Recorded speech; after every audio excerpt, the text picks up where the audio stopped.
Pour Monsieur Dutertre, pourquoi avoir utilisé autant de thèmes dans votre livre comme le féminisme, le sexe, les liaisons dangereuses, le débat sur l'homosexualité, le suicide, la famille, Internet, la justice et la mort? Elle a tout noté. Alors, Benoît.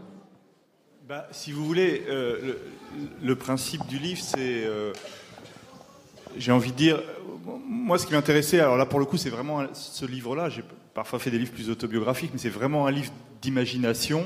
Et ce qui m'intéressait, c'était d'essayer de créer un monde qui ressemble un peu au nôtre, mais qui n'est pas tout à fait notre monde. J'appelle ça de l'anticipation légère. C'est-à-dire que je prends plein de petits détails qui sont réels dans notre société et je les pousse un petit peu plus loin.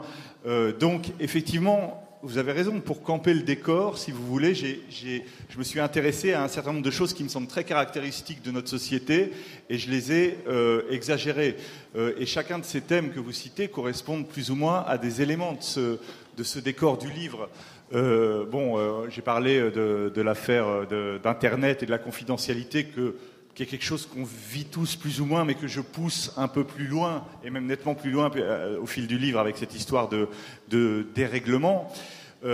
J'ai parlé aussi, par exemple, d'une chose qui est très très présente dans notre société, qui est l'espèce d'espionnage des propos prononcés en privé. Vous savez, le héros, à un moment donné, dans une émission de radio où il se trouve, il dit... il parle avec l'animatrice, mais l'émission n'a pas commencé. Il dit quelque chose et cette phrase qu'il va dire va se retourner contre lui, alors que pour lui, c'était quelque chose de privé qui n'avait aucune importance. Ça, c'est encore quelque chose qui arrive souvent aujourd'hui dans la société. Vous avez vu parfois des conversations piégées sur des téléphones portables et qu'on voit ensuite sortir sur le réseau, et après on attaque la personne qui a prononcé des propos dans la sphère privée, mais parce qu'on a volé ces propos et tout d'un coup on les rend publics et on les juge. Donc ça, c'est un autre élément de ce décor du livre que j'exagère volontairement. La question du féminisme, elle est présente aussi parce que c'était important pour mon intrigue, puisque ce personnage central, il tremble à l'idée qu'on aille découvrir ces photos porno.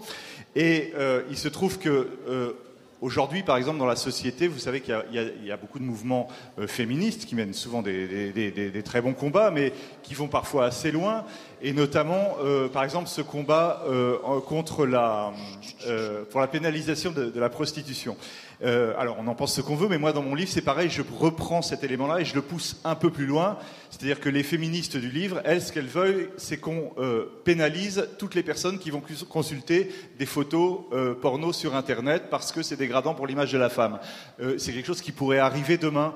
Et c'est comme ça des choses, voilà, des éléments de notre société dans ce qu'elle a un petit peu d'effrayant et dans ce qu'elle a de plus lié à la confidentialité que j'utilise pour créer cette espèce de tableau d'un monde où mon héros va se perdre, trébucher et pas vraiment s'en sortir d'ailleurs.